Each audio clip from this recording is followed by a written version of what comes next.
ወወልድ ወመንፈስ ቅዱስ አሐዱ አምላክ አሜን። የሰራዊት ጌታ እግዚአብሔር አምላካችን ሆይ ለዚህ ሰዓት ቀሪው ጊዜያችንን ባርክልን። ሰማያዊ ቃልህንና ጥበብህንም ስጠን። ውድ የሆኑ የእግዚአብሔር ልጆች ሁሉ ሕይወታቸውን፣ ጊዜያቸውን፣ ዘመናቸውንና ሰዓታቸውን የሚያዩበትን ሰማያዊ መንፈስ ሰማያዊ ድምፅህንም ከሕይወታችን ጋር አድርግ። በኢየሱስ ክርስቶስ ስም በወላዲተ አምላክ ስም አሜን። ወትጠፍ ተስፋሆሙ ለረሲአን፣ የዝንጉ ተስፋ ትጠፋለች ወይም የዝንጉ በሚለው ታላቁ ኢዮብ ምዕራፍ 8 ቁጥር 13 ላይ ባለው ቃል መነሻ በማድረግ ትምህርታችንን እንጀምራለን። የእግዚአብሔር ሰላም፣ የመድኃኒታችን ኢየሱስ ክርስቶስ ሞገስ እና ጸጋ፣ ኃይልና ጥበብ ከሁላችን ጋር ይሁን። የእግዚአብሔር ልጆች ሁላችሁም እንደምን ሰነበታችሁ? እንደምን ከረማችሁ? እግዚአብሔር ይባርክልን። እግዚአብሔር ከእናንተ ጋር ይሁን፣ ረድኤቱን ያብዛላችሁ። ስለዚህ የዝንጉዎችም ተስፋ ትጠፋለች፣ የዝንጉዎችም ተስፋ ይጠፋል የሚለው ቃል ዝንጋኤ ምንድን ነው ብለን ስናስብ መዘንጋት እጅግ በጣም በሁሉም መንገድ አስቸጋሪ የሆነ የሕይወትና የስነ ልቦና ችግርን የሚያመጣ መንፈሳዊ ተስፋን ከሕይወታችን የሚያርቅ አንደኛው ክፍል ነው። ይሄ መዘንጋት ወይም ዝንጋኤ የሚለው ቃል የመርሳት ወንድም ወይም ጓደኛ ነው። ስለዚህ የዝንጎች ተስፋም ትጠፋለች፣ የዝንጎችም ተስፋ ይጠፋል ካለ እንግዲህ ብዙ ጊዜ ተስፋ የተሰጠበት ዓለም ላይ እንገኛለን። ሰዎች በየዘመናቱ በየጊዜው ተስፋ ይሰጣሉ። ተስፋቸው እውን ሆኖ እንዳይገለጥ የሚፈትነውን ኃይል ስለማያውቁት ተስፋው ባዶ በሚሆንበት ጊዜ ምክንያቶችን እጅግ በጣም በማብዛት በየጊዜው ከጊዜ ወደ ጊዜ ክፉ ነገር ለማስተላለፍ ለማበርታት የሚያግዝ ሆኖ እናገኘዋለን። ዝንጋኤ አንደኛው ዝንጋኤ እግዚአብሔርን መርሳት ነው። እግዚአብሔርን ኃይል መርሳት። የእግዚአብሔር ኃይል በሰው ልጆች አኗኗር ውስጥ ቦታ ሲያገኝ በረከቱን፣ ጥበቡን፣ መንፈሳዊ ክብሩን፣ ኃይሉን እና ልቦናችን ውስጥ ስለሚያበራ ውጫዊ እይታችን መሰናክል ያደርገውን ጥበብ በክፉ ኃይል በኩል የሚደረገው ትልቁ ዘመቻ ሰዎች እንዲዘነጉ ማድረግ ነው። የእግዚአብሔር ኃይል ከተዘነጋ ትውልድ ጊዜውን እያበላሸ እየደከመና እየሮጠ ሲሄድ በጥበቡም ሁል ጊዜ ቸገር ይሆናል ማለት ነው። የሚፈልገውን እውቀት ከራሱ ጋር ተስማምቶ እንዳይቀጥል ጠላት በመሃል ገብቶ ውስጣዊ ሕሊናውን ያደናብረዋል፣ የአስተሳሰብ መንገዱንም ያጨልምበታል፣ የእውቀት ክህሎቱንም ያዳክመዋል። ከዚህም የተነሳ አቅጣጫውን ይስትና መንፈሳዊ ክብሩን በውስጡ ማኖር ባቃት ኃይል ሳናቀውና ሳንረዳው አመለካከታችን ላይ ስለዚህ ወደምንፈልገው ሳይሆን ወደማንፈልገው እንሄድና እግዚአብሔር ለኛ ካቆየልን ራእይልም ጭምር መንፈሳዊ ሞገሳችን ማለት ነው። ስለዚህ የእግዚአብሔርን ኃይል ዋናው የሚቀጥለው ልናስቀምጥ የፈለግነውን ተስፋ ላይ ችግር ለመፍጠር ራሱን በሕይወታችን ውስጥ ሲያዘጋጅ ብቃት እየደከመ ሲመጣ የሚመጣ ውድቀት ይሆናል ማለት ነው። ውስጣዊ ሕይወትህን በሚይዝበት ጊዜ እግዚአብሔር ላንተ የሚሰጥህን መንፈሳዊ ጥበብና ፍላጎት እንዳትቀበለው ወይም እንዳትጀምረው ለጸሎት የምትሰጠው ጊዜና ሰዓት የእግዚአብሔር ክብርና ሞገስ የሚከተለን ዘወትር በዕለት ኑሯችን በጎ ፈቃዱ ጋር ለመስማማት የምናደርገውን ትግል የምናቀልበት አንደኛው መንገድ ጧትም ማታም ቀንም የእግዚአብሔር ጊዜ፣ ይህ የምስጋናው ጊዜ ሙሉ ሰው እንዲያደርገን ትግላችንን ወደ ተቃና መንገድ እንዲወስድ ከታሪክ ጋር ተስማምተን እምነት ሞገስ በኩል ደግሞ ኃይል የጎለበተና የበረታ እንዲሆን ነው።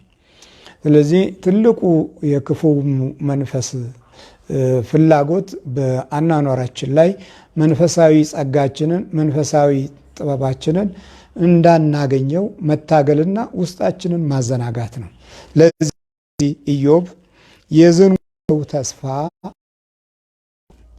ይልና እግዚአብሔርን የሚረሱ ሁሉ ፍጻሜያቸው ወደ ኋላ ነው ይላል። እግዚአብሔርን የሚረሱ ፍጻሜያቸው ወደ ኋላ ነው። ማሉ ይሮጣሉ፣ ግን ፍጻሜው ላይ የሚገኘውን ነገር ሲጀምሩ የደከሙበትንና ጊዜ የፈጁበትን መና ሲያዩ መከራ ያለበት ጭንቀት ሆኖ ይከሰታል። ያ ደግሞ የበለጠ አስቸጋሪ ነው የሚሆነው። ስለዚህ የዝንጎች ተስፋ የእግዚአብሔርን ኃይል እና ጥበብ በማያውቁበት ሁኔታ ማወቅ ቅን በማይፈልጉበት ሁኔታ ውስጥ ዘንግተው የሚያቆሙት ነገር አንዳች የለም። በራሳችን ሕይወት ስንፈልግ ወይም ደግሞ ስናየው እስቲ የደከማችሁበት ዓመታት፣ የሮጣችሁበት ሩጫ፣ የተማራችሁት እውቀት ከእናንተ ጋር ምን ያህል ተዛምዷል ነው?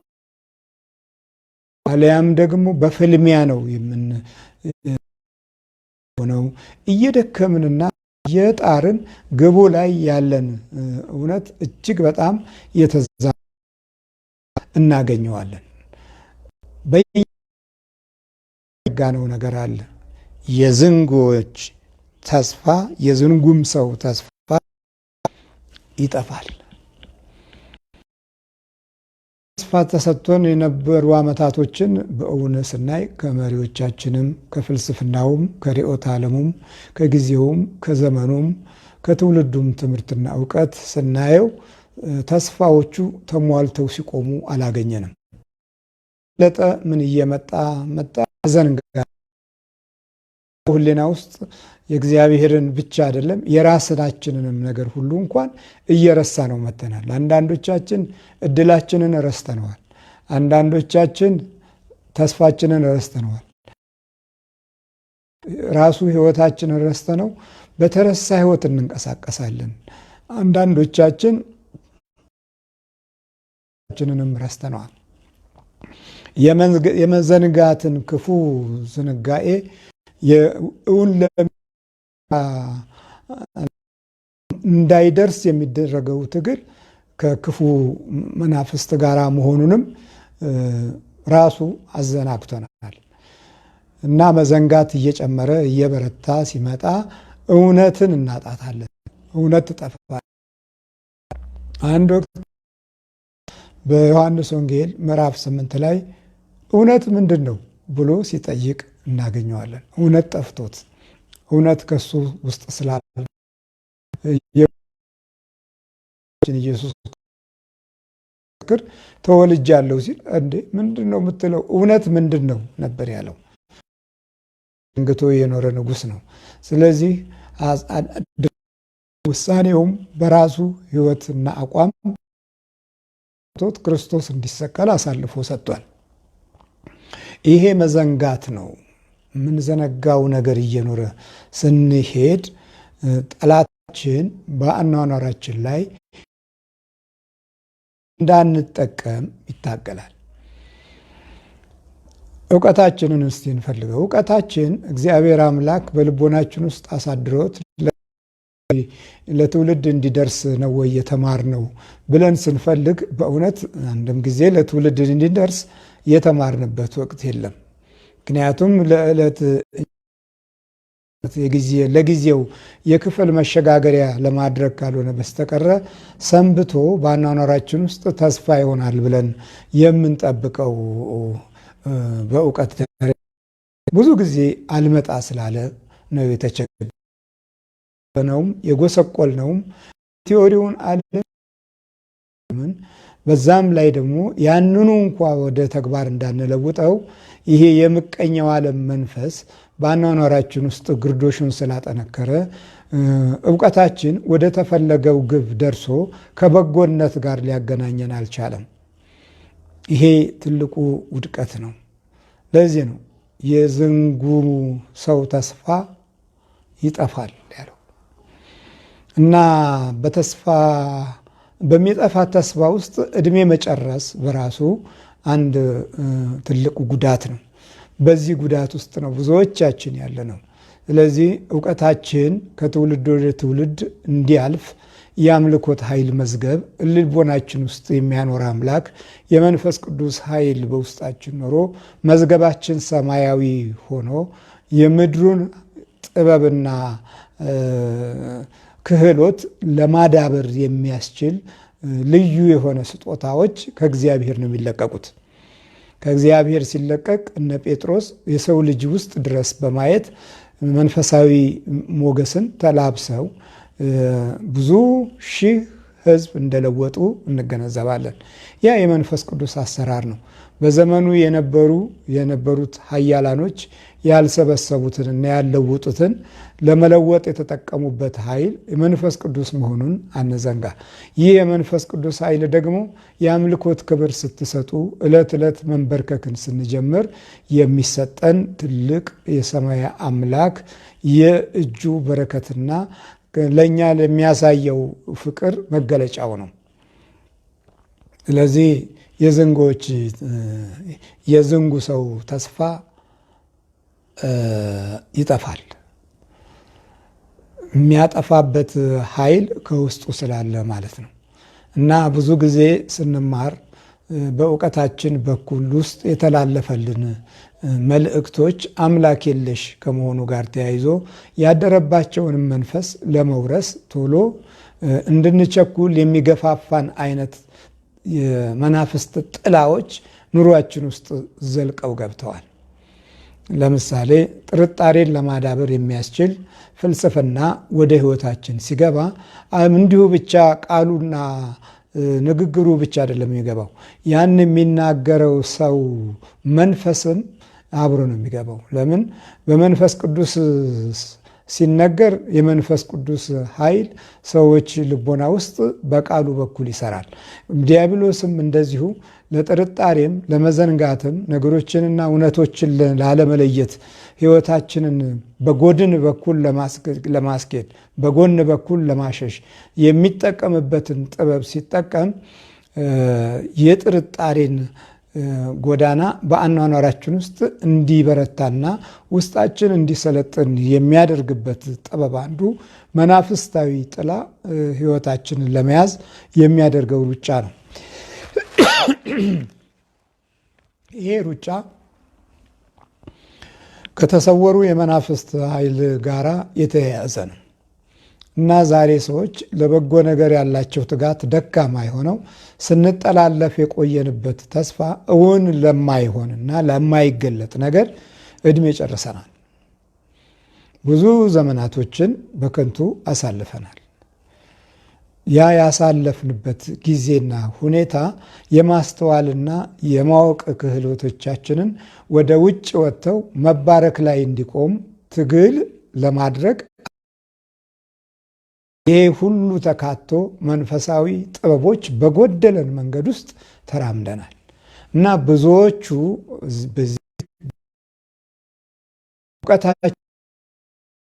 እውቀታቸው ሳይገነዘቡት ተጠላልፈው በማይታወቅ ጊዜና ዘመን በሰለጠነበት ወቅትና ሰዓት ላይ ድንቁርና እየበረታና ሞኝነት ብልጣብልጥ ወደሆነ አቅጣጫ ተቀይረው ጭካኔንም ደምረውበት አስተሳሰባቸው የደከመውን አካሄድ መግለጽ ሲጀምሩ እጅግ በጣም አሳዛኝ የሆነ ውድቀት እየተከሰተ ቋንቋችን እየተዛባ አመለካከታችን ከእውነት እየተለየ የለመድነው ልማድ ከእውነት ጋር እያጋጨን መጥቷል። የሚላተሙ እውነትን ለማወቅም ሆነ ለመቀበል በመናፍስት ውስጣቸው ክፉ ነገርን ለምዶ በጎ ነገር ሲመጣ በጥርጣሬ ዓይን ማየት ብቻም ሳይሆን እንደማያስፈልጋቸው ሁሉ የሚገልጹም ብዙ ናቸው። ታዲያ ውጤቱ ምንድነው? የዝንጉ ሰው ተስፋ ይጠፋል። የዝንጉም ሰው ተስፋ ይጠፋል። እውነት ነው እና እግዚአብሔርን የሚረሱ ሁሉ ፍጻሜያቸው ወደ ኋላ ነው። ከማሁ ዳሃሪቶሙ ለኩሎሙ ፍጻሜያቸው ወደ ኋላ ነው። እንግዲህ በዚህ ቃል ውስጥ የቀደሙ ዘመኖቻችንን ስንመለከት ወደ ኋላ ብዙ ነገር ሆኖብናል። ብዙ ምሁራኖች የጻፉት ጽሑፍ ለዚህ ለአሁኑ ዘመን የሚያገለግል ሆኖ አልተገኘም። በስልሳዎቹ ዘመን የነበሩት ምሁራኖች እጅግ በጣም ደክመው ትልልቅ ቮሊዩም ስለ ፖለቲካ ኢኮኖሚ፣ ስለ ኢኮኖሚው፣ ስለ ርዕዮተ ዓለም፣ ስለ ፍልስፍና እና እንዲሁም ደግሞ ስለ ማህበራዊ ሳይንስ፣ ስለ አደረጃጀትና በሰው ልጅ ሕይወት ውስጥ ስላለው የኢኮኖሚ እድገት እና የማህበራዊ ግንኙነት ዘርፍ ሁሉ ትልቅ ትንታኔ ተንትነው ነበር። የትንታኔ ሀረግ እና ሁኔታ ስናየው ዛሬ እንዲህ በሚል ቃል ተጠቃሎ ሲወድቅ እናገኘዋለን። እግዚአብሔርን የሚረሱ ሁሉ ፍጻሜያቸው ወደ ኋላ ነው እና ብዙ የተደከመባቸው፣ ብዙ የተሮጠባቸው፣ ብዙ ጉልበት ሁሉ ዛሬ እንዳልነበሩ ሆነው ባዶነት ተመልሶና አንድ ብለን እንድንጀምር በየጊዜው መዘንጋት እና ተርፎ የቀደመው ድካም ላይ ጥላቻ የተሞላበት ሐሳብ ጉዟችንን ሀ ብለን እንድንጀምር ይታገለናል። ብዙዎቻችን የዚህ ትግል ውጤት ነን። በየአቅጣጫው በየእውቀቱ ዘርፍ ወደ ኋላ መመለስ እጅግ በጣም በሚገርም ሁኔታ ብዙ እውነቶችን ጭምር ወርተን እንደገና ስንመለስ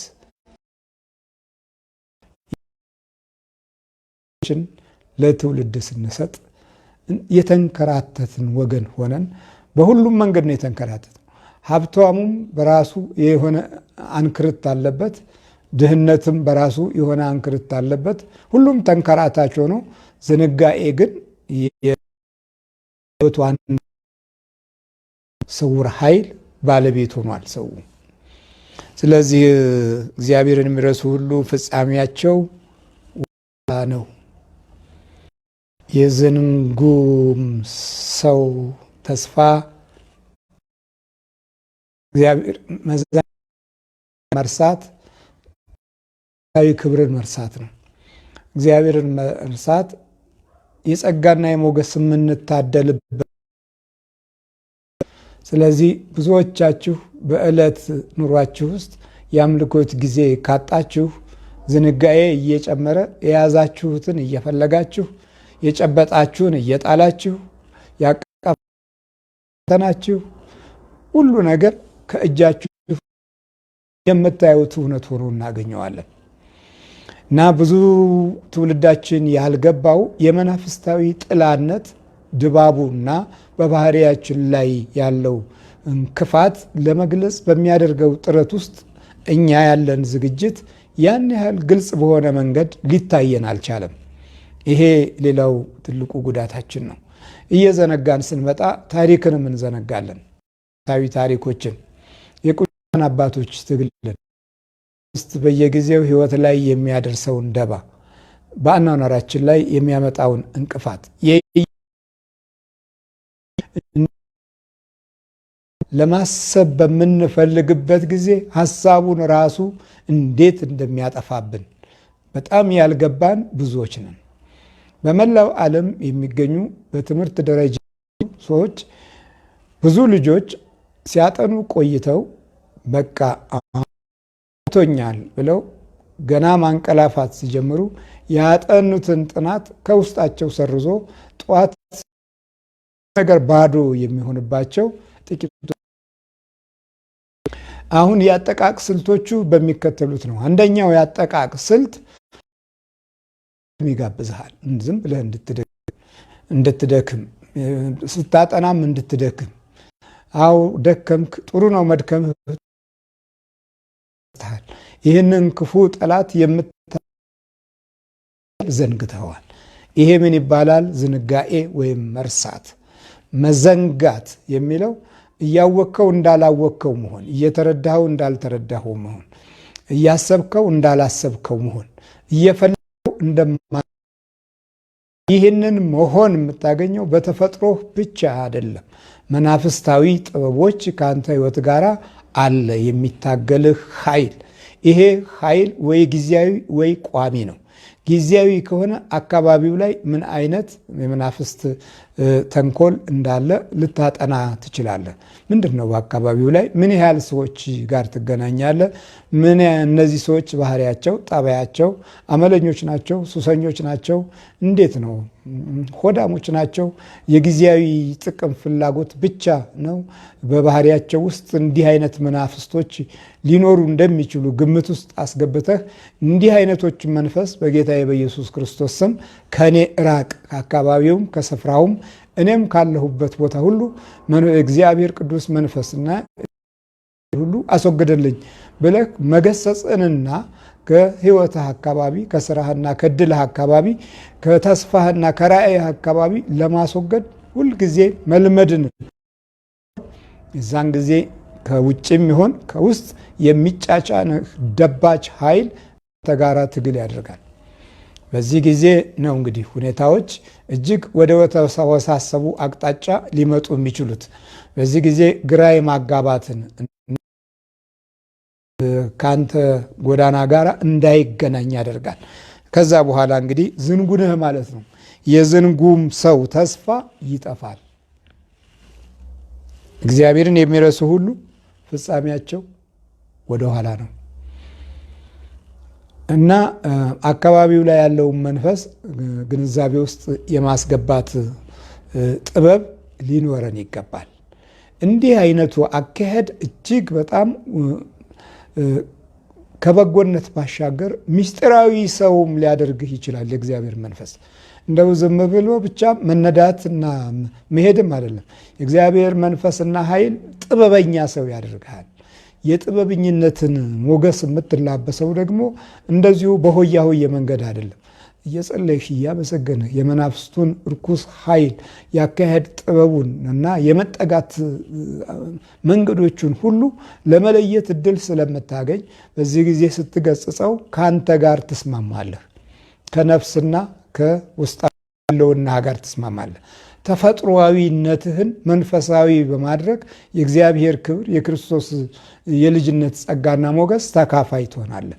አብዛኛው ብዙ ጊዜ ተፈጥሮአዊዎች መሆናችን ራሱ ሌላ ችግር ነው።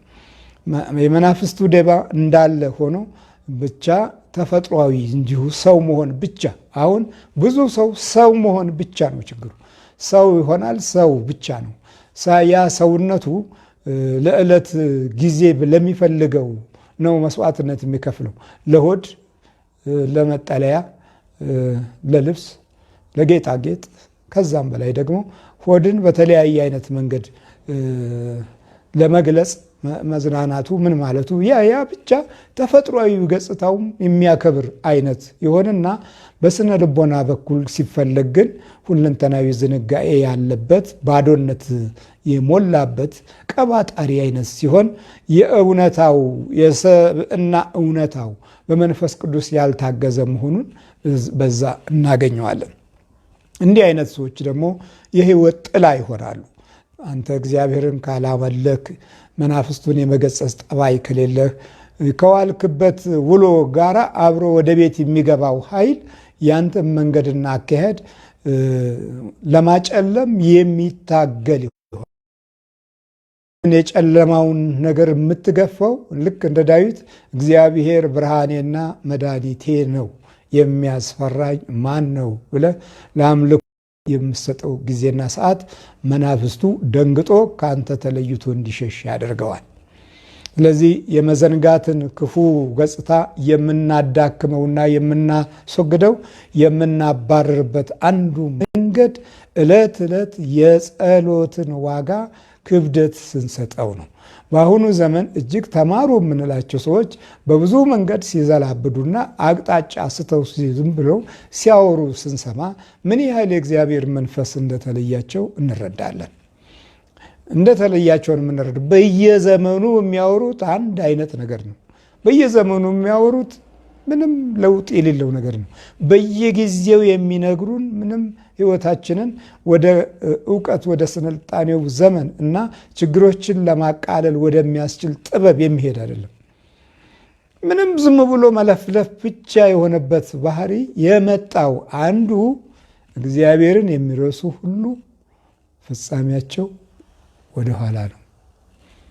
ወደኋላ ዝም ብሎ ወደኋላ ከተነሱበት የትምህርት እውቀትና ጥበብ አንጻር ሲታይ ያፈሯቸውንም ሰዎች ስንፈልግ ልክ እንደዚሁ አይነት የኋልዮሽ መንገደኞችን ነው።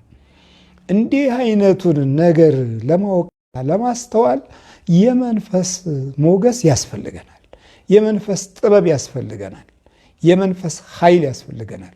የመንፈስን ኃይል ከየትኛውም የዩኒቨርሲቲ ተቋም ልትሸምተው አትችልም። የመንፈስን ኃይል የምታገኘውና የሚሰጥህ በአምልኮትህ ልክ የምትከፍለውን ዋጋ ነው እና በውስጥ በኩል ያለው ዝግጅት ውጫዊ የሆነውን ነገር እንዲያበራ ስትፈቅድለት ነው። ሰው የውስጡን ነው ወደ ውጭ የሚያገኘው። በውስጥ በኩል ዘንግቶ ባለው ሁኔታ ውስጥ ወደ ውጭ ሲያወጣው የዘነጋው እውነት አለ፣ የጠፋው እውነት አለ፣ የሸሸው ክብርና ሞገስ አለ፣ ያልተዋሃደው ጸጋ አለ። ስለዚህ ጎደሎነትን ከውስጣችን ይዘን ወደ ውጭ ስናወጣ ብዙ ጎደሎችን ልናፈራ እንችላለን። ዛሬ ዘመን ትውልድ ግንባታ ላይ ያልተሳካልን አንዱ የዘነጋነው ታላቅ ነገር ስላለ ነው እና በአኗኗራችን ውስጥ ዘንግተናል እግዚአብሔርን ማስገባት። እግዚአብሔርን ማስገባት ማለት ምን ማለት ነው? እግዚአብሔር የተከበረ የብርሃን አምላክ ነው። ወደ አንተ ሲመጣ ክብሩን ይዞ ነው የሚመጣው። ስለዚህ በዚህ ክብር ውስጥ የምታየው ነገር አለ። ክብሩን ሲያካፍልህ የከበረ ነገር ካንተ ሕይወት ውስጥ በሞራልም በሐሳብም በአመለካከትም በሕይወት ገበናም በታሪክ ጉዞም እየተገለጠ ማንነትህን ይገነባል። ይሄ ግንባታ ማለት ኢኮኖሚ መሙላት አይደለም፣ ሰውኝነትን ማግኘት ማለት ነው። ብዙ ጊዜ ሰውኝነትን ያላገኙ ከበርቴዎች ምድራችን ታስተናግዳለች። እብዶች ናቸው። በሐሳብም በአኗኗርም በሕይወት ቁመናም ጭምር ብዙ ወስላታነት የበዛባቸው ማታለልና ማጭበርበር የዕለት አኗኗራቸው የሆነ ብዙ ክህደትና ብዙ ሰዎችንም በማስለቀስ ደረጃ የሰው ገንዘብን የሚነጥቁ የሚቀሙ ያለን ይበቃናል ብለው በእግዚአብሔር መንፈስ የማይደገፉ እብዶች ብዙ ናቸው። ሀብት ውስጥ የእግዚአብሔር ሀብት ከሌለ በእውነትም የምንመራበትን ዓለም እና የምንሄድበትን መንገድ አላገኘንም፣ ዝንጎዎች ነን። ስለዚህ የምንናገረው ለትውልድ እናስገኛለን እናፈራለን ያልነው የደከምንበት ነገር ላይ መዘንጋት ያለበት ስለሆነ ውጤቱ ከሕይወታችን ጋር ተጣልቶ እኛም ተጣልተን መግባባት አቅቶን ኑሯችንን ጊዜያችንንም በዋከባ ወይም በጭንቀት ወይም ጎደሎነት በበዛበት እሳቦት ስንሰቃይ እናድራለን። በተስፋም አናድርም።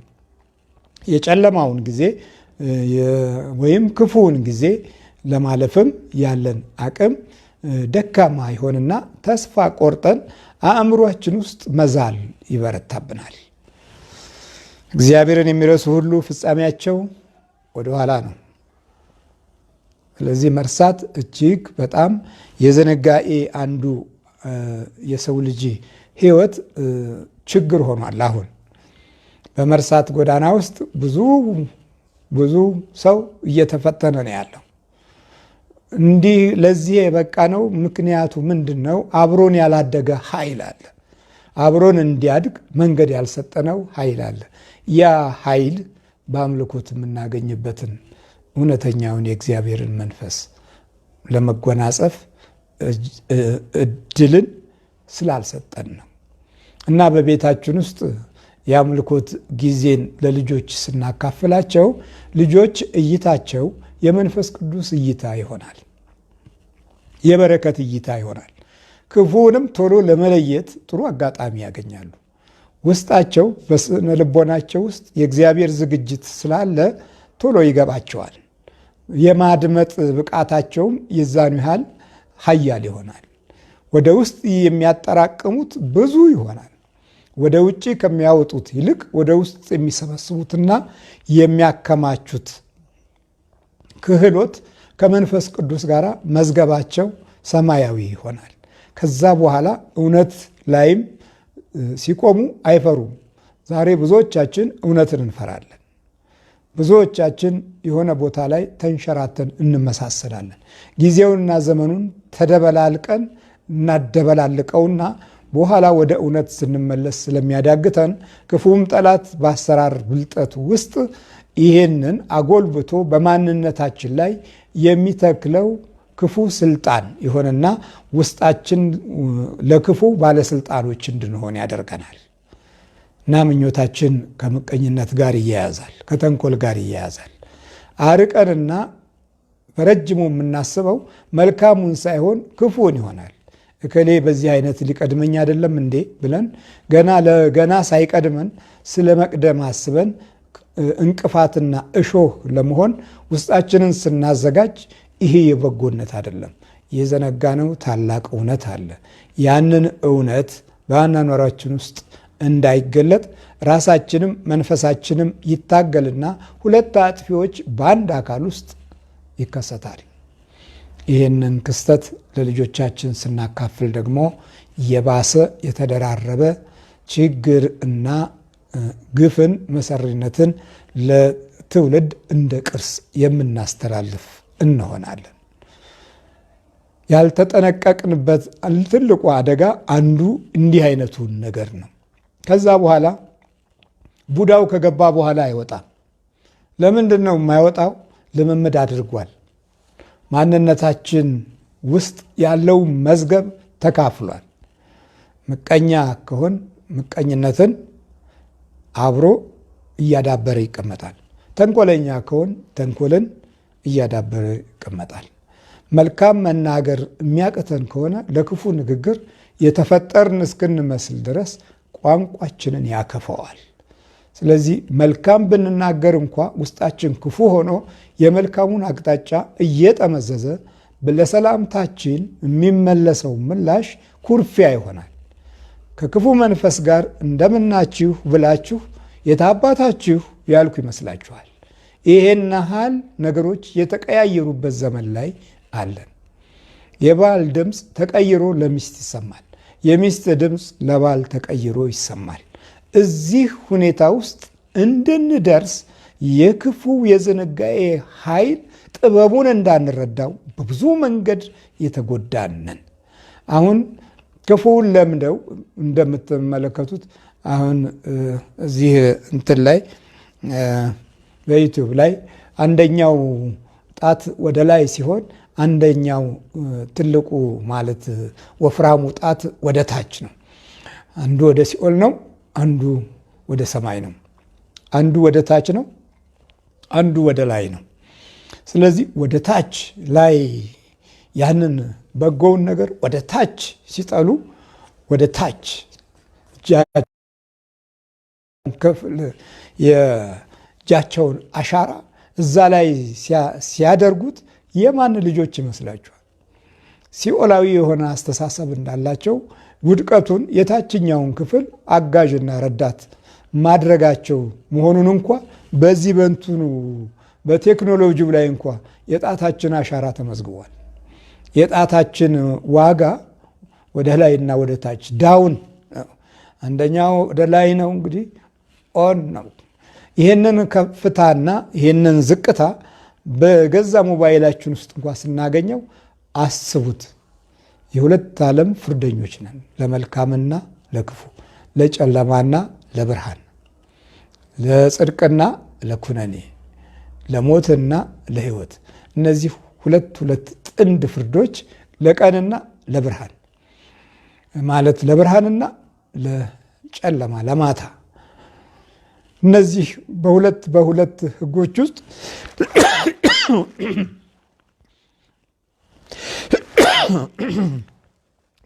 በሁለት ሕጎች ውስጥ እግዚአብሔር አምላክ ሕይወታችንን መርቶታል። ቀን አርቀን ለምናይበት ጊዜ፣ ማታን በቅርብ ለምናስተውልበት እና ለእረፍት ጊዜ ሲሰጠን በዝንጋኤ እንድንውልና በዝንጋኤ እንድናደርግን ፈቃዱ አይደለም። ምክንያቱም የዝንጉም ሰው ተስፋ ይጠፋል ብሏል። እውነት ነው፣ ይጠፋል። እግዚአብሔርን ዘንግተን ብዙ ነገር ጠፋብን። ጀግኖቻችንን አጣናቸው። የአባቶቻችንን ክብርና ሞገስ አጣነው። አገር የጠበቁበትን መንፈስና ጸጋ አጣነው። ድንበር ያስከበሩበትን ኃይልና ጥበብ አጣነው። ምን ያላጣነው ነገር አለ? እንደ ዘመኑ ቴክኖሎጂ ፈጥነን እኛም ከባዕዳኖች ከሚመጡልን ይልቅ ራሳችን ሰርተን ችግሮችን የምናቀልበት የነበረው ጥበብ ጠፋን። ስለዚህ እያወራን እንጣላለን፣ እየደሰኮርን እንፋጃለን፣ በዘር እየቆጠርን እንለያያለን። ይሄን ያህል መውደቅ ከየት የመጣ ይመስላችኋል? በዚህ ዘመን ውስጥ የአንደኛውና የሁለተኛው ዓለም ጦርነት የዘር ጦርነት እኮ ነበረ። እነሱ ያኔ ሲዋጉ እኛ አንድ ሆነን አገር እናስከብር ነበረ። ዛሬ እነዛ የተዉትን የዘር ጦርነት ለምን ለመያዝ ሞከርን? ለምን ወደዛ ውስጥ ተገፋን? ለምን እንደዚህ እንድንሄድ ተፈለገ? የዘነጋነው ነገር አለ። የአባቶቻችን የነበረውን መንፈሳዊ በረከት በመንፈሳዊም በዓለማዊውም ትተነዋል። የተውንበት ዋናው ታዲያ ላለመድከም ነው። ጠዋትም ላለመጸለይ መተኛትን መረጥን። ቶሎ ብለን ቴሌቪዥን ከፍተን ዛሬ ምን ወሬ ያለ ነው? ወሬው ሞት፣ ግድያ፣ ጥፋት። የዘነጋነው እውነት ስለሌለን እውነትን ስለዘነጋ ነው በየጊዜው የሚጠብቀን ያችው ምንፈልጋት ጥፋት፣ የጥፋት ዜና የዕለት ኑሯችን ማከናወኛ ናት። የዕለት ኑሯችን መፈጸሚያ ነው። ክፉ ሰምተን በጠዋት እንወጣለን፣ ክፉ ላይ እንውላለን። ክፉ ሰምተን ማታ እንተኛለን። ሁል ጊዜ የምንጠብቀው ክፉ ነው ማለት ነው። ምስራች መቼ ነው የምንሰማው? የሚያበስሩ ሰዎች መቼ ነው የሚወለዱት? ዝም ብለው ሰርተው ፈጽመው አከናውነው ይሄው የሚሉ ጀግኖች መቼ ነው የምናገኘው?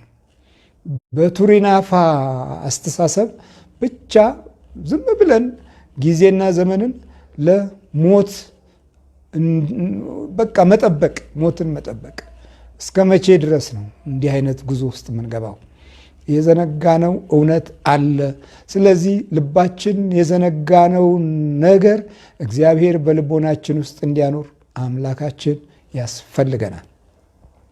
የሰማይ ኃይላትን ሁሉ ያበጀ፣ ክብራቸውን በየደረጃቸው የሰጠ፣ የከዋክብትን ሞገስ ያደላደለ፣ የፀሐይን ብርሃን ከብዙ የብርሃን ሞገድ ጋራ አገናኝቶ ለሕይወታችን እንዲስማማ አድርጎ የሰጠ፣ በአዕዋፋት አምሳል ያሉ መልከ መልካም ቀለማት ያላቸውን ውብ የሆኑ ድንቅ የሆኑ ስራዎችን እግዚአብሔር ለሞዴልነት ያሳየን። አይሮፕላን የሚበረው ወፎችን አይተው ነው፣ ንስሮችን አይተው ነው፣ ውበትና መልካቸውን አይተው ነው። ተዋጊው ጀቱ ምኑ የተሰራው በአዕዋፋት አምሳል ነው። መኪናው ምኑ አሁን አለና ጥበቡ ሁሉ ወደ እባቡ ጉዞ ሄደ። ዛሬ ባቡሩ ኮብራ ነው የሚመስለው፣ ኮብራ ሰይጣን ዘንዶውን ነው የሚመስለው። ዓለሙን ሁሉ አሳቹ የቀድሞው እባብ ዘንዶ ዓለምን ሁሉ የሚያስተው ወደ ምድር ተጥሏል አይደል?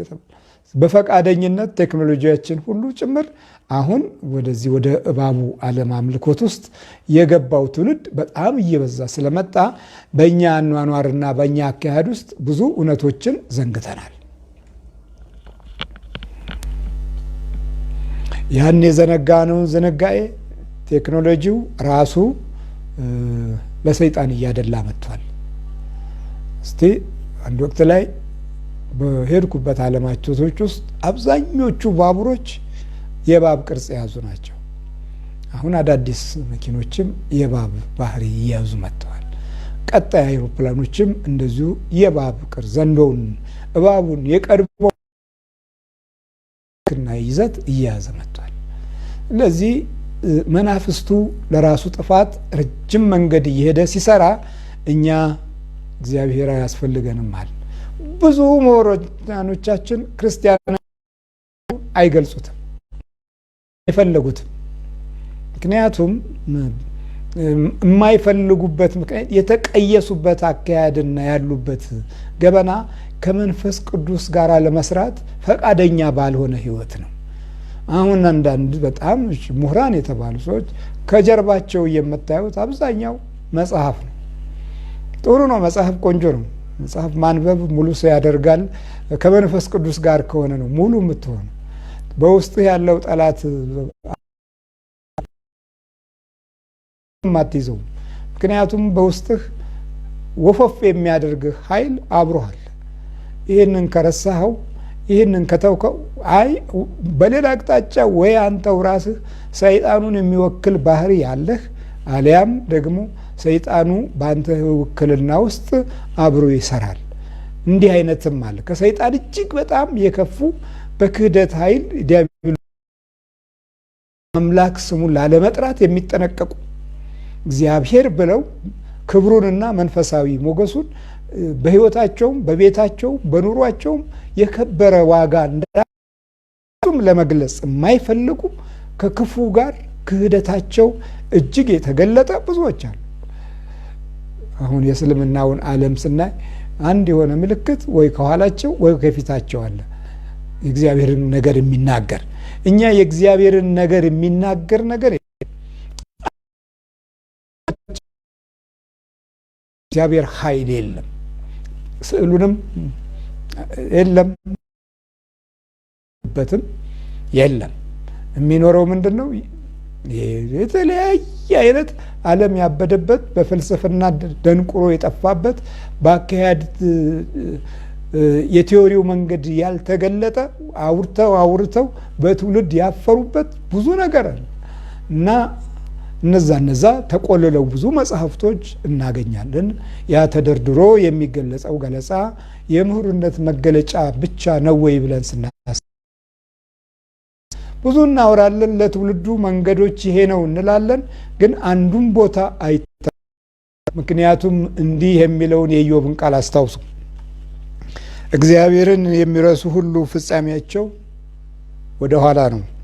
ከማሁ ዳሃሪቶሙ ለኩሎሙ እለ ይረስኡ ለእግዚአብሔር። ወደ ኋላ ነው። ወደፊት ሄደናል፣ የምንመለሰው ወደ ኋላ ነው። እኛ ደግሞ ከኋላ ያቆዩትን ሁሉን ለማጥፋት ሁሉ ረስተን የኛ የሆነው ሳይቆም ሌሎች ያቆሙት ላይ እንኳ ጠላት ሆነ እና ለምን እንደዚህ ደረጃ ደረስን ስንል የለም የቤተሰቦቻችን መንፈስ ከህይወታችን ውስጥ አብሮ ሲያያዝ የበለጠ እንድንረሳ ሆነን ተወልደናል፣ እንድንረሳ ሆነን ተገኝተናል፣ እንድንዘነጋ ሆነን ደክመናል። ስለዚህ በጣም በሚያስደንቅ ሁኔታ ውስጥ እንገኛለን። መዝሙረ ዳዊት 88 ቁጥር 12 ላይ ታምራትህ በጨለማ ጽድቅህንም በመርሳት ምድር ትታወቃለችን ይላል።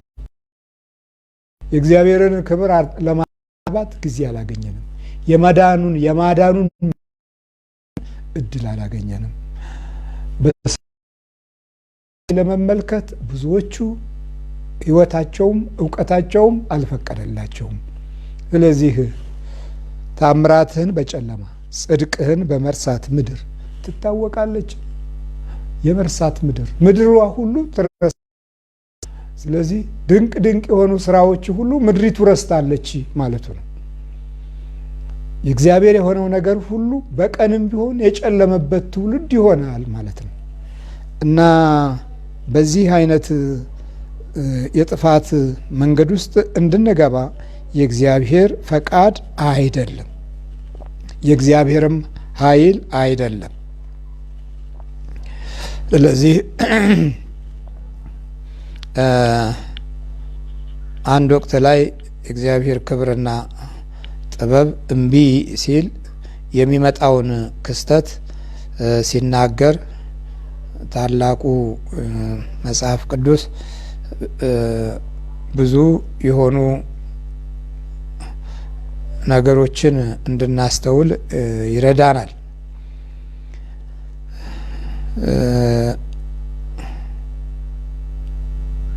መክብብ 2:16 ላይ እንዲህ ይላል፣ በሚመጣ ዘመን ነገር ሁሉ የተረሳ ይሆናል ይላል። በሚመጣ ዘመን ነገር ሁሉ የተረሳ ይሆናል።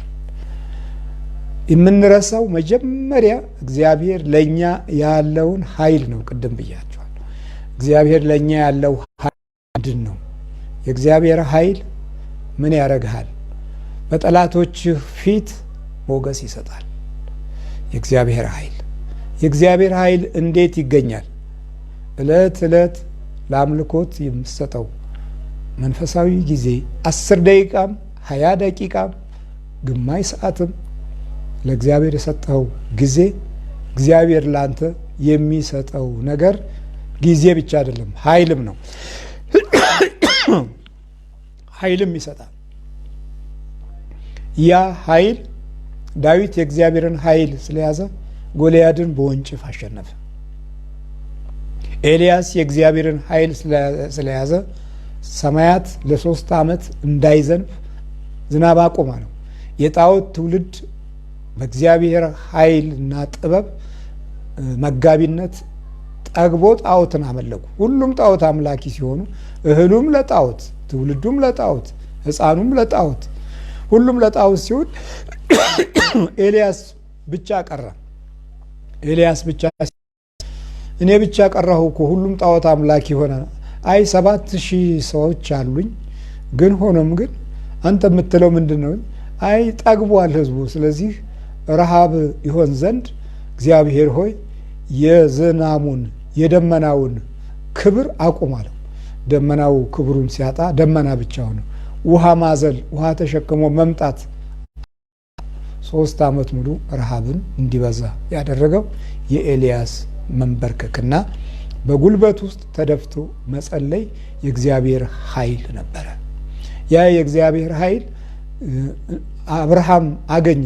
ትውልዱን ባረከበትና ዘሩ እንዳይጠፋ የእግዚአብሔር ሞገስ ዘሩን ተከትሎ ብዙ ሚሊዮኖች እንኳ ተቃጥለው በእሳት ነደው ዛሬ እስራኤል የራሷን ነጻነት ገንብታ በዓለም ውስጥ ከምትፈራ አንዷ የሆነችው ዓለም ምክንያት አይደለም። የአባቶቻቸውን ሞገስ ለመያዝ ያደረጉት ትግል እና እንዲሁም የቃል ኪዳኑ የተስፋው ኃይል ምድሪቱን እንድትቆም አረጋት እና የእግዚአብሔርን ኃይል ረስተናል። መንበርከክ አባቶች እና አባቶች ብዙ ዋጋ እንዳለው አላወቁትም። 3 ደቂቅ ወደ እሳት ሲገቡ የእግዚአብሔር ኃይል ነበራቸው።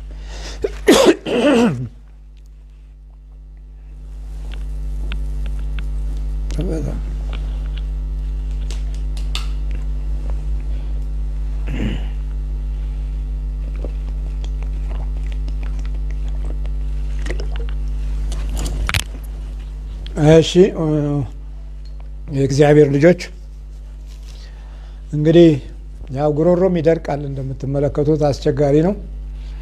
ስለዚህ የእግዚአብሔር ኃይል በ3 ደቂቅ ስናይ አለ ሀገራቸው ባለ ሀገር ሆነው አለ ፍርዳቸው ፈራጅ ሆነው አለ ዳኝነታቸው ዳኛ ሆነው ያለፉበት መንገድ ለእግዚአብሔር ጊዜ መስጠት የለመዱ ስለሆኑ ነው። አለ ጥበበኞች ጥበበኞች ሆነው በአንተ ዘንድ አሉ ጥበበኞች፣ በሰማይ አምላክ ኃይል የሚታወቁ ምስጢርን የሚገልጥ ታላቅ የሆነ ክህሎት ያላቸው፣ ከዛም በላይ ብቃታቸው ለንጉሱ አስፈላጊ መሆኑ የታመነበት ተብለው ወደ ንጉስ ስደተኞች ሆነው ወደ ንጉሱ የቀረቡት አንዳች ኃይል በውስጣቸው በአምልኮት ያገኙት ቅባት ነው። በአምልኮት ያገኙት መንፈሳዊ በረከት ነው። ስለዚህ መጨረሻ ላይ ቅናት አይሎ እንኳ ስናስተውል እንዲከሽፍ መጨረሻው ላይ እንኳ ደርሶ ወደ እሳት ውስጥ ሲገቡ አራተኛ ኃይል የተላከላቸው በውስጣቸው አስቀድመው ስለያዙት ነው።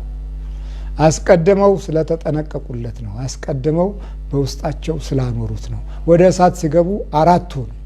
3 ጣሉ፣ አራተኛው ከእሳት ጋር የሚጫወት መጣና በመካከላቸው አብሮ ሲመላለስ የጠበቁት እሳት የማያቃጥላቸው ሆነው የተገኙት የሰለስቱ ደቂቅ አምላክ እግዚአብሔር ይባረክ። ያ ሁሉ ሕዝብ በአንድ ድምፅ አንድ ጊዜ ተለወጠ። የባቢሎን ቋንቋ ተለውጦ የእግዚአብሔር ክብር ገነነ። ዛሬ ለእግዚአብሔር ቢኖሩ ኖሮ በውስጣችን ላይ ላለው ክፉ ጠላት ራሳቸውንም ሌላውንም ለማዘጋጀት በጎ ሕሊና ይኖራቸው ነበር። ስለዚህ እየታገልን አይደል የምናገለግላችሁ፣ እየተሰደብን የምናገለግላችሁ፣ እየተሰቃየን ነው የምናገለግላችሁ። የሚያሰቃዩን ደግሞ አባቶች ሲሆኑ በጣም የሚገርም ነው። ታዲያ እንዴት ነው ይህ የታላቁ ሰለሞን ቃል በሚመጣው ዘመን ነገር ሁሉ የተረሳ ይሆናልና ለዘላለም የሚሆን የጠቢብና የሰነፍ መታሰቢያ አይገኝም፣ ሁለቱም ይጠፋሉ። ጠቢቡም የለም፣ ምቀኛ ነዋ። ሰነፉም የለም፣ ሰነፉ ጥፋትን ለማኖር ይታገላል። ጠቢቡ ጠቢብን ለማኖር ሲታገል የጥበብን አምላክ የክህሎትን አምላክ የብቃትን አምላክ ስላልያዘ ምቀኛው በማጥፋት ደረጃ ብልጥ ይሆናል። ዛሬ ማጥፋት ነው በጣም የሚያይለው። ከመገንባት ይልቅ ማጥፋት ተፈጥሮም እየተጋራ ነው። ምክንያቱም በምድሪቱ ላይ ያለ ርኩሰት ሲበረታ በዘሌዋውያን ላይ ምዕራፍ 18 ምድሪቱ ከርኩሰት የተነሳ ነዋሪዎችን ትተፋለች ይላል። ነዋሪዎቿን ትተፋለች። የምድር መሸራተት፣ ከመሬት ውስጥ አድገው አፍርተው በራሪ የሆኑ አንበጣዎች መብዛት፣ የውሃ ሙላት፣ እነዚህ ሁሉ የምድራችን ሌላው ጉዳት እየሆኑ ሲመጡ ስናይ ከክፋታችን ሌላ ተፈጥሮም በራሱ የሰው ልጅን ስብዕና እየተዋጋ ያለበትን ጊዜ ስናስተውል በሚመጣው ዘመን ነገር ሁሉ የተረሳ ይሆናል። የእግዚአብሔር ኃይል የጥበቃቱ ሞገስ ከሰዎች ሲወጡ ፈሪዎች ይሆናሉ። ሺውን 2 ሰው ይነደዋል። 4-5 ሰው ይነደዋል።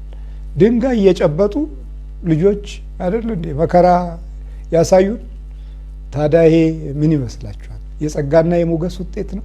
የበረከት ነው? የሽምግልናችን ዋጋ የመደመጣችን ክብር የቱ ጋ ነበር ያለው?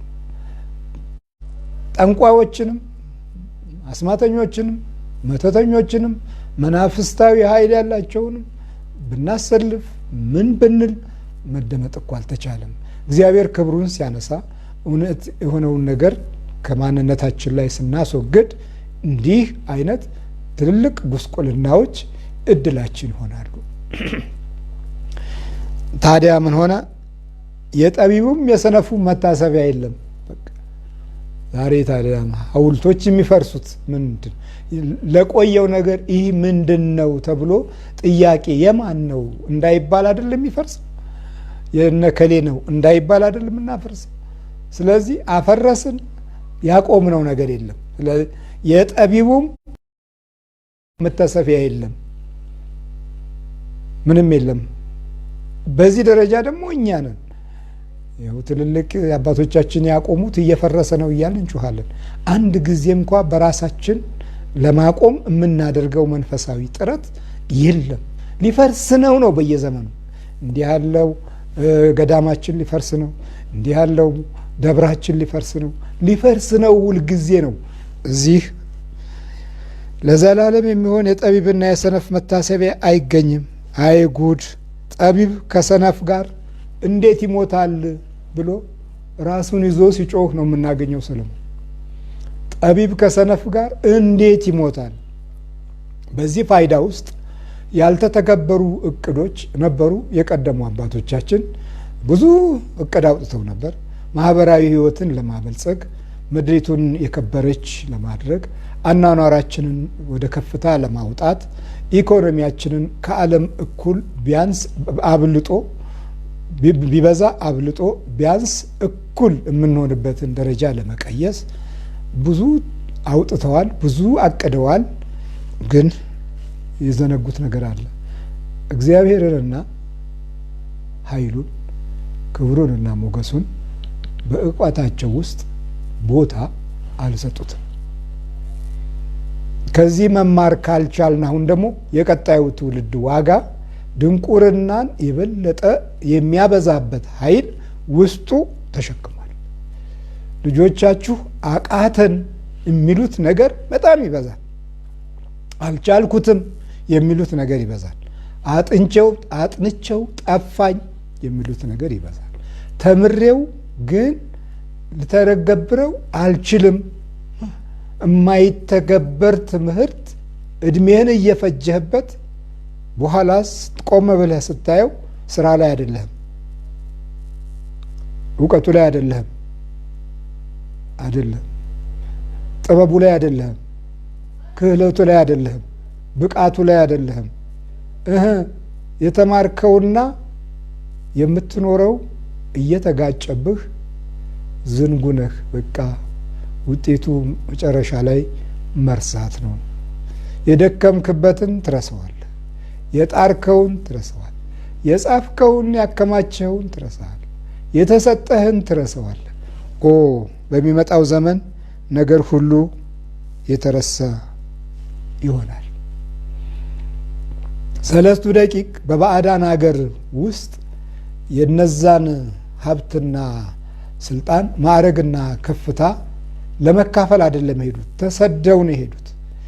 ግን ወገኖቻቸው ፊት እና በዛ በአሕዛብ በኩል ከፍ ያሉበት ኃይል እግዚአብሔር ነው። ማዕረግና ስልጣናቸው ውስጥ እግዚአብሔር አለ። ዛሬ ብዙዎቹ ስልጣናቸው ውስጥ እግዚአብሔር እንዲገባ ፈቃድ የላቸው። እንዳውም ለእግዚአብሔር ከሚሰጡት ዋጋ ይልቅ ለክፉ መናፍስት የሚሰጡት ቦታ ደረጃውን የጠበቀ ነው። ስለዚህ ለክፉ ነው እውቀታችን፣ ለክፉ ነው ጥበባችን የሚያግዘው ማለት ነው። ስለዚህ ወገኖቼ ክቡር ዳዊትም እንዲህ ብሎ አልቅሷል። እንደ ሞተ ሰው ከልብ ተረሳሁ አለ። አያችሁ፣ እንደ ሞተ ሰው ከልብ ተረሳሁ፣ እንደ ተበላሸ ዕቃም ተጣልሁ፣ እንደ ተበላሸ ዕቃም ሆንሁ ብሎ ሲጮህ መረሳት ምን ያህል ከባድ እንደሆነ ለሕሊናው ትልቅ ሰቆቃ ሆኖ ዳዊትን ሲያመው እናገኘዋለን። ይሄ ትውልድ ተረስቷል። መረሳታችንን በ3 መንገድ እንየው። አንደኛው መረሳታችን ገዢዎቻችን ለትውልድ ይበቃል ወይም ለትውልዱ ይሆናል ብለው ያሰቡት አንዳች ነገር የለም። የሚቀጥለው ትውልድ በዚህ እንጀራ ይኖራል፣ በዚህ እንጀራ ይተዳደራል፣ በዚህኛው ቴክኖሎጂ ህይወቱ ያድጋል ብለው ያሰቡት አንድም ነገር የለም። ስለዚህ የተረሳ ትውልድ ነው። የተረሳ ትውልድ ይዘርፋል፣ ይነጥቃል፣ ያቃጥላል፣ ይቀማል። የተረሳ ትውልድ ህሊናውንም የረሳ ነው።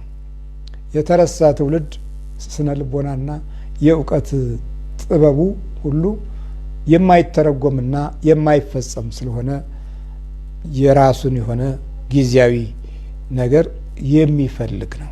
የተረሳ ትውልድ እና ዳዊት የተረሳ ጊዜ አቤቱ አለ እንደ ሞተ ሰው ከልብ ተረሳሁ አለ። እግዚአብሔርን ሲማጸን እንደገና እግዚአብሔር አስታወሰውና ክብሩን መለሰለት። በጸሎት ነው ክብራችን የሚመለሰው። ኢትዮጵያዊነታችን የሚመለሰው በጸሎት ነው፣ በአምልኮት ነው። መስገድ ዝቅ ስትል ነው የሚገባ።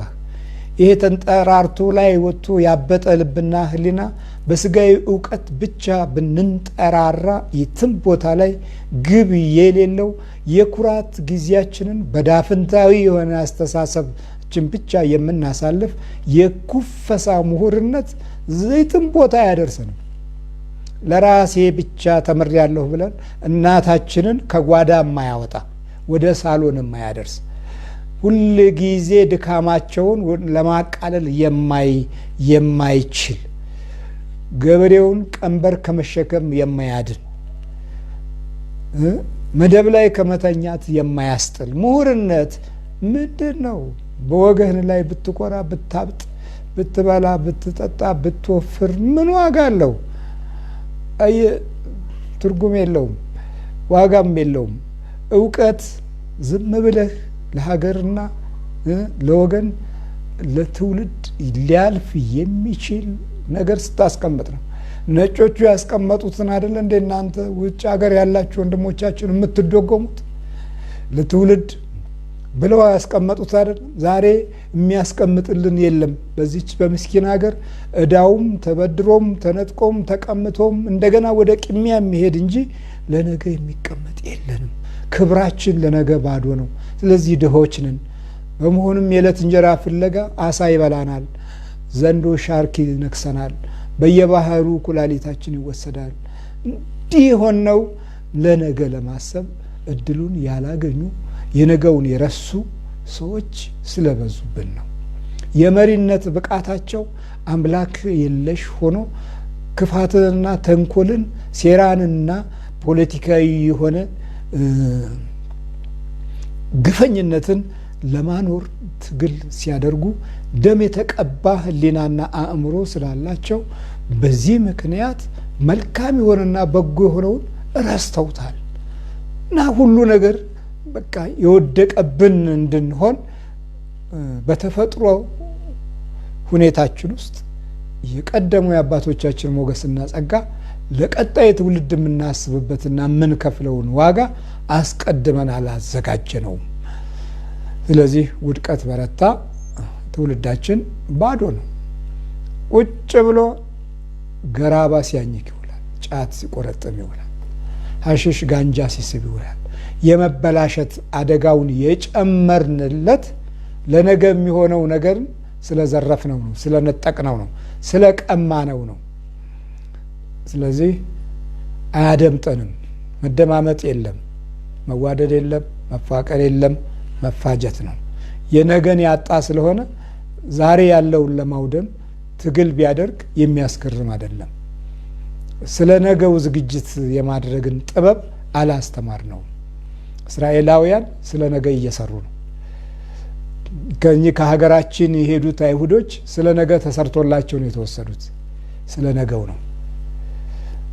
አያችሁ፣ ስለ ነገ ማሰብ እኛ ለነገ አትጨነቁ እያል የሚጨነቅ ትውልድ ያፈራ ነው።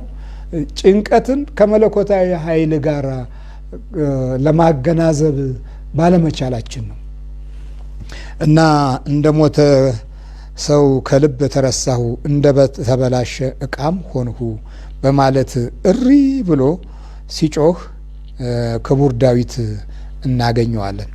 እንዲሁም ይላል መክብብ 8:10 ላይ እንዲሁም ኃጥአን ተቀብረው አየሁ። ኃጥአን ተቀብረው አየሁ። ኃጥአን ናቸው፣ ሞተዋል። ሲሞቱ ዝም ብለው አይሞቱም። እቅድህን ይዘው ይሞታሉ። ክህሎትህን ይዘው ይሞታሉ። ችሎታህን ይዘው ይሞታሉ። ጥበብህን ይዘው ይሞታሉ። የኢትዮጵያውያን ጥበብ በባህር ላይ የምትሄድ ሳይክል እኮ የመጀመሪያ ሰራተኞች እንደነበር በቀዳማዊ ኃይለ ሥላሴ ጊዜ ይነገር ነበር። ብዙ ጥበቦች አሉን ብቻ እንላለን እንጂ ዛሬ ለመግለጽ አቅም ያጣ ነው። እንዲሁም ኃጥአን ተቀብረው አየሁ ወደ እረፍትም ገቡ። ነገር ግን ቅን አድራጊዎች ከቅድስት ስፍራ ወጡ፣ በከተማይቱም ውስጥ ተረሱ። ይህም ደግሞ ከንቱ እንደሆነ አየሁኝ አለ። ቅን አድራጊዎች ተረሱ፣ በጎ የነበሩት ተረሱ፣ መልካም የሆነ የህይወት ጥበቦች ተረሱ። ራሽያኖች ተደብቀው ብዙ ስራ ይሰራሉ። እስራኤሎች ተደብቀው ብዙ ስራ ይሰራሉ። እኛ ተደብቀን እንሰርቃለን። እኛ ተደብቀን እንቀማለን። እኛ ተደብቀን እንመቀኛኛለን። እኛ ተደብቀን ሰው እንገላለን፣ እናጠፋለን። የደም ልጆች በመሆን ቀድመን እርግማንን እናቆያለን። መንፈሳዊ ተስፋዎቻችን ሁሉ አልታይ አልወጣ አሉ፣ አልገለጥ አሉ። የቅቡልነት ጸጋና ሞገስ እምቢ አለን። ስለዚህ እንዲሁ ኃጥአን ተቀብረው አየሁ፣ ወደ እረፍትም ገቡ፣ ወደ ማረፊያው ስፍራ ተቀብረዋል። ነገር ግን ቅን አድራጊዎች ከቅድስት ስፍራ ወጡ። ከቅድስናው ከሞገሱ ስፍራ ደግሞ ቅን የሚያደርጉት ተገፉ፣ ወጡ፣ በከተማይቱም ውስጥ ተረሱ። በጎ የሆኑ ነገሮች ላይ ረሳን። አሁን የለመድነው በጣም ክፉ ነው። ወደ በጎ ለመመለስ ምን ያህል ዳገት እንደሆነብን የሚታየው በእኛ ፕሮግራም ላይ ነው። እያንዳንዱ ቡዳ እንዲህ ያረኩት ይላል፣ አይነ ጥላው እንዲህ ያረኩት ይላል፣ ዛሩ እንዲህ ያረኩት ይላል። በኋላ ሰውየው ልቦናው ሲመለስ እንዲህ ሆኛለሁ ይላል። አረኩት የሚለውና ሆኛለሁ የሚለው በአንድ አካል ላይ ሁለት ትልልቅ ውድቀቶች እንሰማለን። ይሄንን ቁም ነገር አላደረግነውም።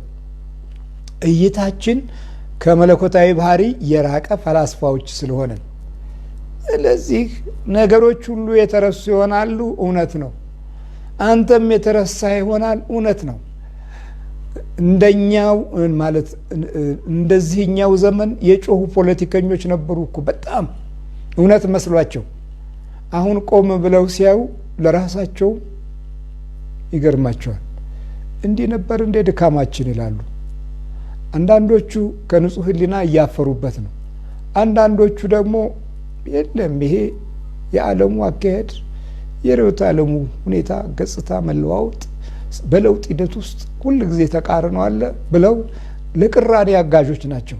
የቅራኔ መንገድ ሕሊናቸው እንዲቀበል የተገደዱ ፈላስፋዎች ናቸው።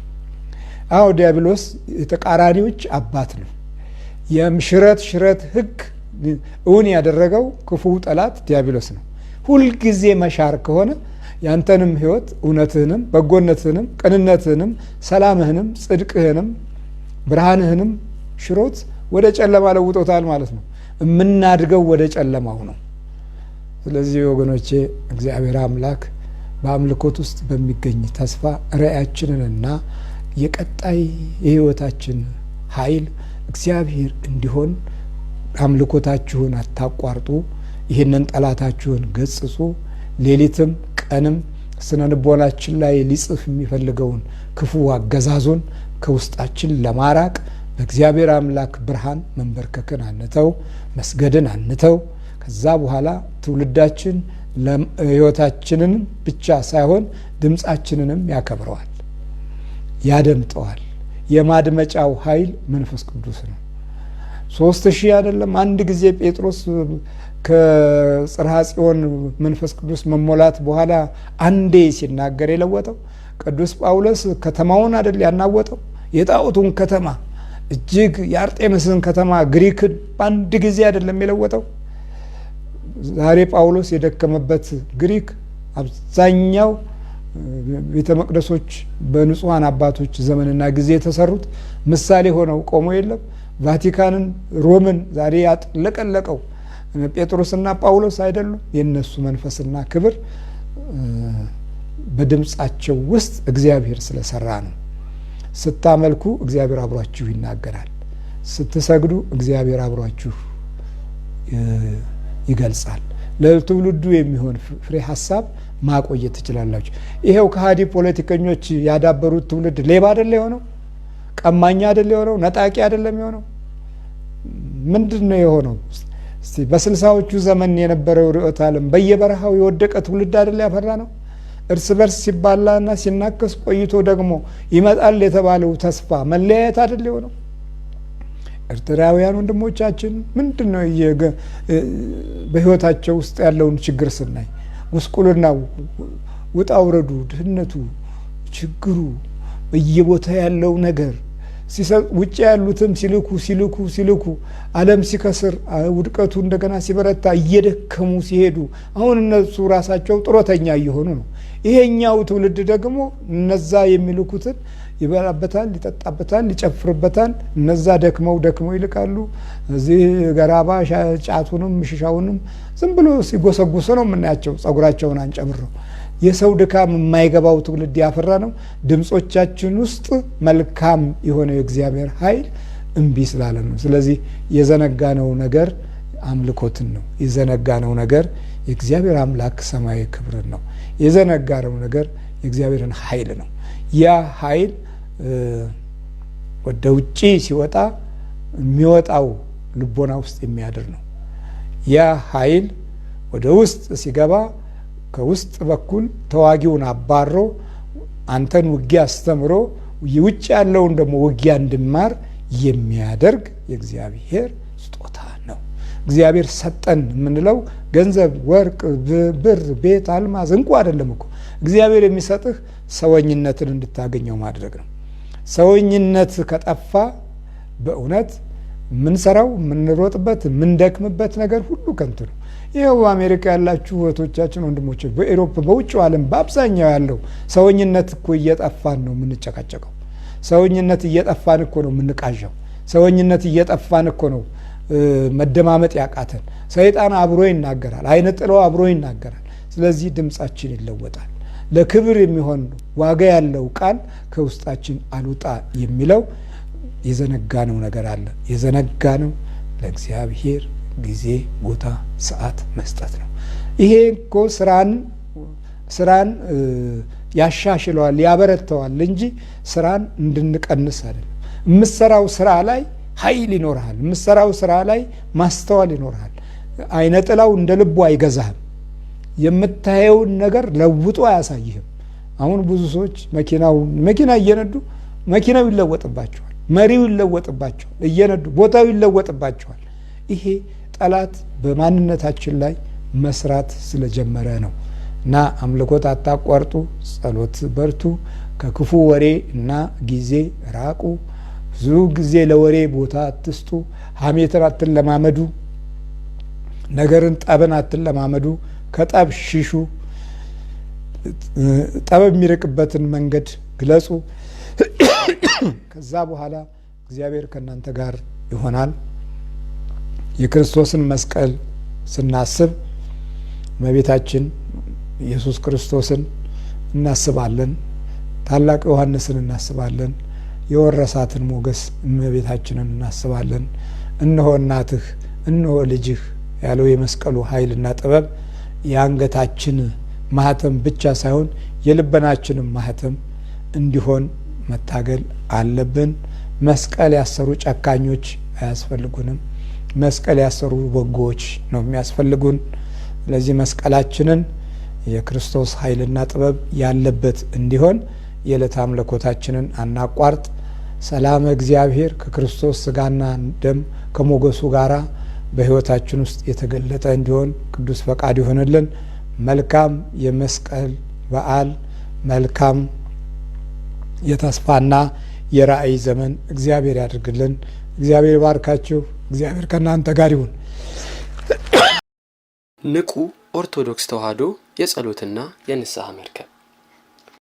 በኢትዮጵያ ኦርቶዶክስ ተዋሕዶ ቤተ ክርስቲያን የሚገኙ ገዳማትን፣ የአብነት ተማሪዎችን፣ በችግር ላይ ያሉ ሕፃናትንና አረጋውያንን የሚደግፍ የሚገነባና የሚያበረታታ የተራድኦ ማህበር ነው። ኑ አብረን የበረከት ስራን እንስራ። የዩቲዩብ ፔጃችንን ሰብስክራይብ ያድርጉ። በፌስቡክ ፔጃችን በንቁ የወንጌል ትምህርት በፌስቡክ መልስ በኮሜንት ላይ ያናግሩን። ዲያብሎስ ቀስቱን ጨረሰ፣ ዝናሩንም አራገፈ፣ ቤተ ክርስቲያንን ግን አልቻላትም። ንቁ ኦርቶዶክስ ተዋሕዶ የጸሎት መርከብ